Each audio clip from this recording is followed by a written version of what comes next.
Should you back the Marvel United Multiverse Kickstarter campaign? When the campaign launched, my answer was probably no. Now the answer is it depends. Stay tuned for more details.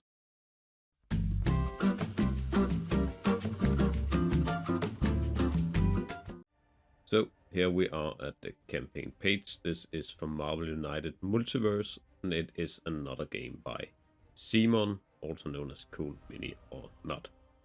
So as the time of recording, there's only 8 days left, and as I said in the intro, these last 22 days have definitely changed my opinion of whether or not you should back it. But let's run through the campaign page and then let's go back to the final conclusion. So first off, this is another game or games to the Marvel United board game universe, and this time they are focusing on the Marvel Multiverse. It is for 1 to 5 players, age 14 and up, which I would say is not really necessary. You can definitely play this with children down to, I would even say 10, 11. 40 minutes, yeah, 30-40 minutes seems right. We have played the normal Marvel United core game and some of the expansions several times, and it seems to be quite accurate. So there is 2 basic pledges for this campaign. First is the Multiverse pledge that gives you the core game with all you need, and you also get a bonus in the Wrecking Crew and all the stretch goals. So here we have the 4 unique Kickstarter exclusive miniatures for the Wrecking Crew, and then we'll see the Kickstarter further down. The other pledge is the Hero pledge, which is the same as the Multiverse pledge, but you also get the expansion The Coming of Galactus, plus an exclusive miniature in the Iron Lad. So as you can see, Galactus, just like we saw with Marvel Zombies, is a gigantic miniature that has its own special threat board here for the game, and you then try to defeat him. The miniatures in this game is actually only used to show which location you are at, but this is only just to make it look good at the board and nothing else, to be honest. Then we have all the current stretch goals, and this started off pretty heavy with a lot of unlocks, and we still see daily unlocks, sometimes even twice a day. And as you can see, you get a lot of additional heroes. You get anti-heroes, which can be played both as a hero and a villain, and you get several villains, including all the equipment, basic cards, etc, etc. Then we have the team decks, which we're going to talk about in just a minute. And then we have the different expansions that have been unlocked or shown up until now. So first we have the Civil War, which is additional $40, and it gives you some new heroes that you can play with, as well as a new play mode that allows you to play player versus player.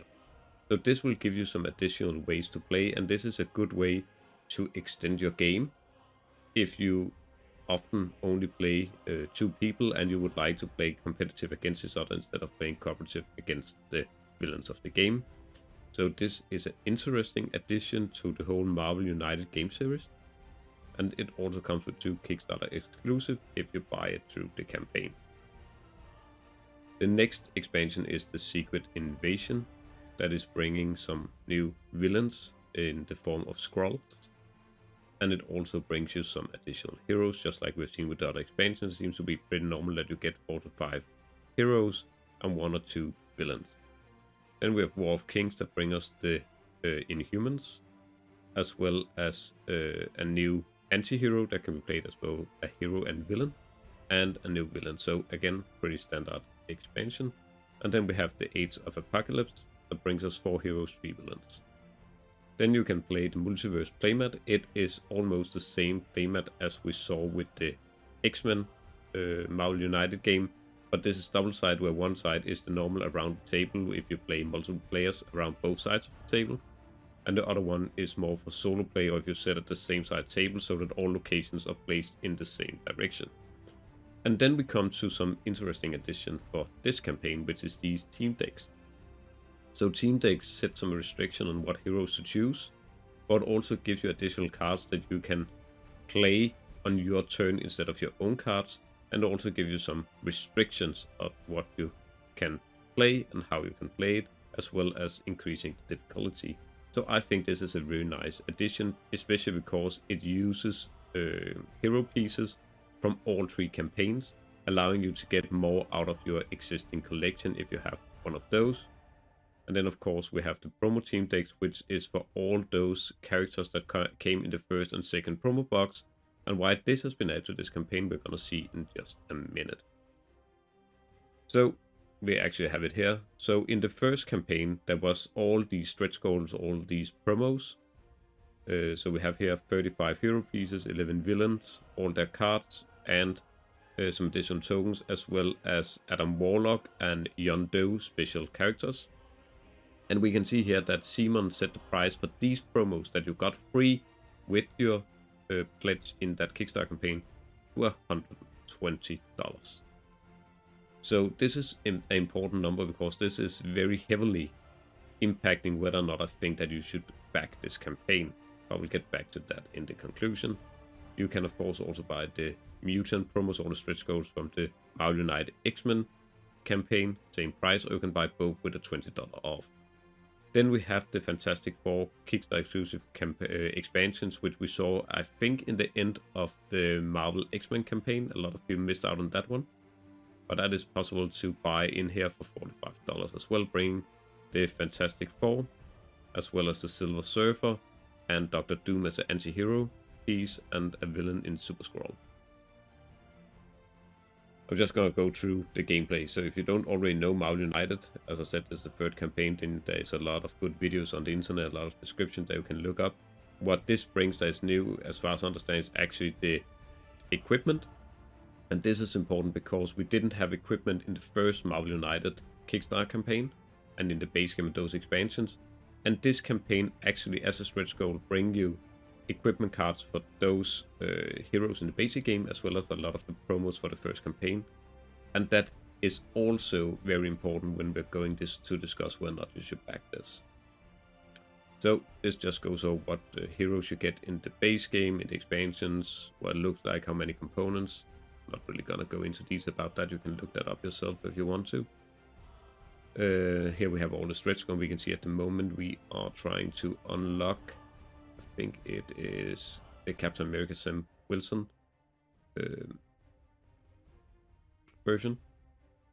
And then we have some more detailed description of all the optional buys that you can get. But that is everything to the Kickstarter campaign. The basic pledge is $65, which is gonna give you just the base game and all the unlocks. And then we have the Hero pledge that gives you the Galactus expansions as well as the basic core game. That was a quick run through of the campaign page. And what is our recommendation? So first off, if you already own the base game, either just the retail version or you kickstart the first campaign, then we definitely think you should back this one to get the equipment cards, both the specific one for the base game and the promos, but also the generic ones that you can use for those characters that don't have equipment cards in the other set of cards. This is a new addition to a game because a lot of players felt that there was not enough uniqueness to the characters, and that's something that CMON have listened to, so that would be a really nice addition to an existing game. That is also going to give you new hero pieces and new villains, as well as all the promos that we have just seen has an average price of $120 that you just get by backing this campaign, so we definitely think you should do that. On the other hand, if you are a new player, this is a fantastic way to get into the game, as you get the newest, most streamlined version of the game. And if you back the campaign, you also get all the stretch goals, giving you more than enough content, and you definitely don't need to do anything else than getting a basic pledge.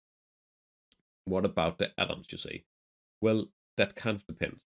So if you're playing only 2 players a lot of the time, and you want to not only be able to play cooperative, but also player versus player in a competitive mode, you should definitely also get the Civil War expansion that allows you to do exactly that.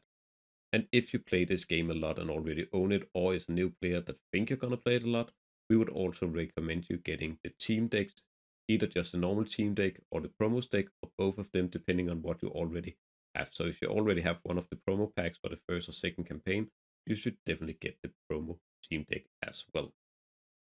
But there you have it. Our recommendation is you should definitely back it, but you don't need more than a basic pledge, no matter whether you already own the game or you're new to the game, and the rest is very dependent on your style of play and who you play with. As always, if you have any comments, please write them in the comment section below. or go join our Discord channel where you can ask questions or just join the general conversation. And as always, if you like the video, please push that like button and subscribe to the channel. It is highly appreciated. But that's all for today's video.